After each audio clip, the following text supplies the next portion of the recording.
Good morning, I'm Craig DeGrelli. It's Monday, September 23rd, 2024, and these are your unbiased updates. With just 2 days to spare until a government shutdown, congressional leaders agree on a short-term funding bill. We have details on the bill. And the manhunt continues for suspects in a weekend shooting in Birmingham, Alabama that left 4 people killed and dozens injured. We have the latest on the search. From the Straight Arrow News Studio, bringing the stories that matter to you from across the United States and around the world. These are today's Unbiased Updates.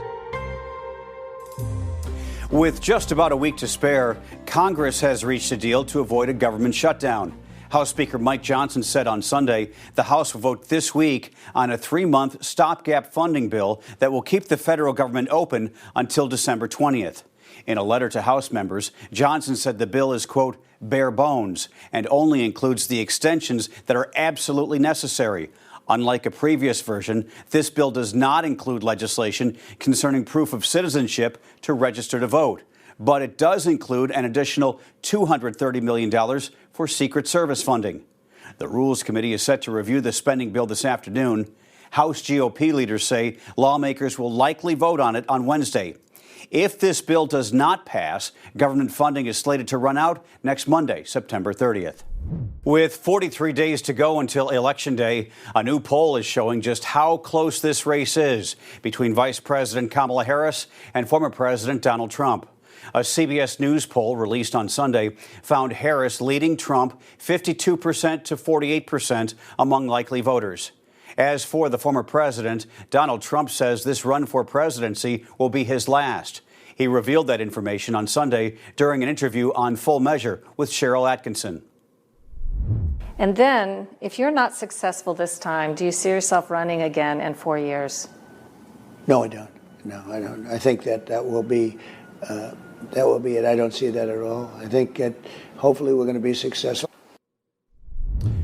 Also over the weekend, the vice president says she has agreed to another debate with the former president. Kamala Harris saying she would debate Donald Trump on CNN on October 23rd. In response, Trump told supporters at a North Carolina rally that it's too late for another debate, as early voting has already begun in some states. Looking ahead, Donald Trump will be campaigning in Indiana today, while Kamala Harris is expected to release more on her economic plan this week. The search for suspects continues this morning after a mass shooting in one of Birmingham, Alabama's most popular entertainment districts left 4 people dead and more than a dozen others injured over the weekend. Police say the shooting happened just after 11 Saturday night local time. They believe it was a targeted attack, a paid hit on one specific person, with everybody else caught in the crossfire. Witnesses say multiple suspects pulled up in a car, got out, and fired dozens of gunshots, then quickly took off. The Birmingham mayor said this is not the first time this year the city has seen gun violence like this. During a news conference on Sunday, he called it a solvable problem. We don't have any interest in this whole debate about Second Amendment rights.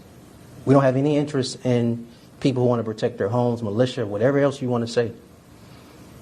There's a certain element in this city, there's a certain element in this community who are too comfortable riding around with semi-automatic weapons, automatic weapons, convergence switches, and everything else, whose only intent, hell-bent intent, is to harm people, shoot people, kill people.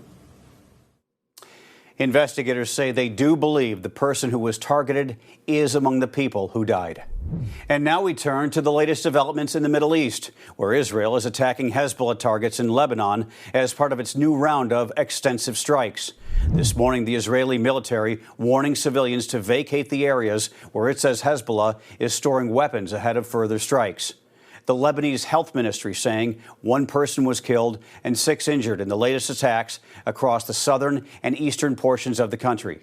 These latest strikes come after last week's explosions targeting walkie-talkies and pagers and Friday's attack on Beirut, which killed 45 people, including a senior Hezbollah commander. When asked if the latest assaults indicate an imminent ground invasion, an IDF spokesperson said Israel is right now focused on its aerial campaign. Leaders from across the world are in New York City this week for the United Nations annual General Assembly, and it's a big test for the embattled Secret Service.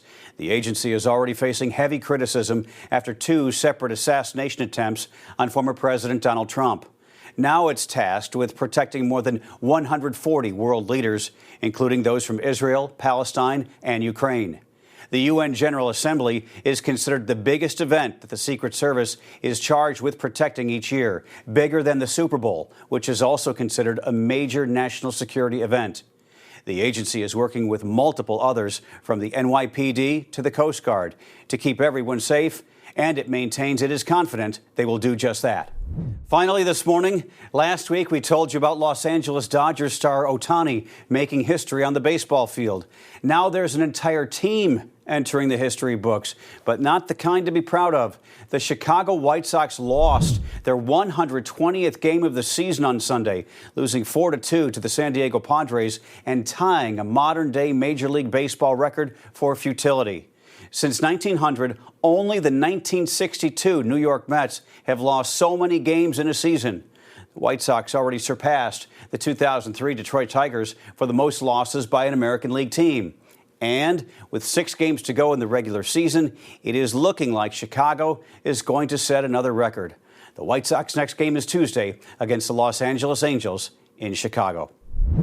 These are your unbiased updates for this Monday. We'll see you back here tomorrow. For all of us here at Straight Arrow News, I'm Craig DeGrelli. Have a great day.